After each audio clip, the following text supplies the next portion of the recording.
حضرات صحابہ کرام علیہ مردوان کا دور مبارک، قرآن پاک ابھی جمع نہیں ہوا، نبی کریم صلی اللہ علیہ وآلہ وسلم دنیا سے ظاہری پردہ فرما گئے۔ حضرت صدیق اکبر رضی اللہ تعالیٰ عنہ، ان کے پاس حضرت عمر رضی اللہ تعالیٰ عنہ آئے، اور واقعہ یہ ہوا کہ کچھ حفاظ تھے کہ جن کو شہید کر دیا گیا، تو پہلے گویا کہ ایک حافظ سے دوسرا حافظ بنتا، وہ قرآن اس کو سناتا، یوں صورتیں یاد کرتے، پھر اس طرح بنتے رہتے آپس۔ یہ بھی ایک انداز تھا قرآن کی حفاظت کا بھی اور قرآن آگے پہنچانے کا بھی۔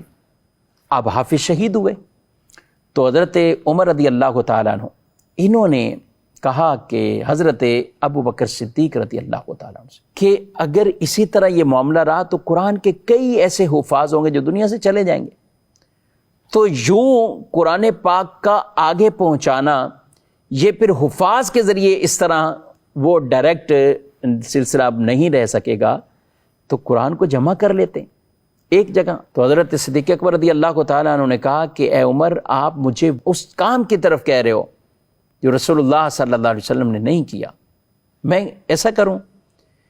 تو آپ کا ایک وہ بڑا ہی مبارک جملہ حضرت عمر رضی اللہ تعالیٰ عنہ کا کہ ہاں بے شک حضور علیہ السلام نے ایسا نہیں کیا، آپ کے زمانے میں ایسا نہیں ہوا، لیکن کام خیر والا ہے، کام بھلائی والا، اچھائی والا، نیکی والا کام۔ اور یہ وہ ایک جملہ آپ کا ہمارے کئی طرح کے مسائل ہیں جن کو یہ حل کرتا ہے کہ آج کے دور میں بھی اگر کئی ایسے نیکی والے کام جو اس وقت رائج نہیں تھے، نہیں ہوئے، بعد کے لوگوں نے رائج کیے، لیکن ہے نیکی کا کام، تو وہ اسی اصول اور اسی کلیے کے تحت آئے گا۔ تو حضرت ابو بکر صدیق رضی اللہ تعالیٰ عنہ راضی ہو گئے۔ پھر یہ حضرت زید رضی اللہ تعالیٰ عنہ کاتب بھائی ان کے پاس گئے اور ان کو کہا کہ آپ یہ کام کرو۔ وہ کہتے ہیں یہ وہ کام جو رسول اللہ صلی اللہ علیہ وسلم کے زمانے میں نہیں ہوا، میں کروں؟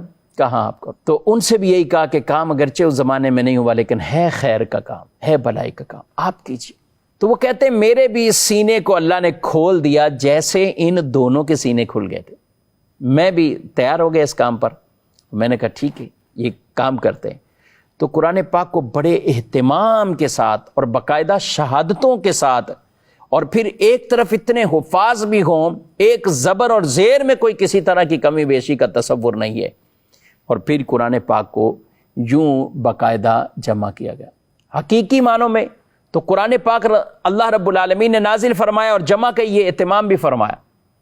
ظاہری اعتبار سے حضرت عمر رضی اللہ عنہ کا مشورہ، حضرت صدیق اکبر رضی اللہ تعالیٰ عنہ نے حکم دیا، تو آپ جامع قرآن یہ امت میں اس طور پر آپ پہلے کہلائے۔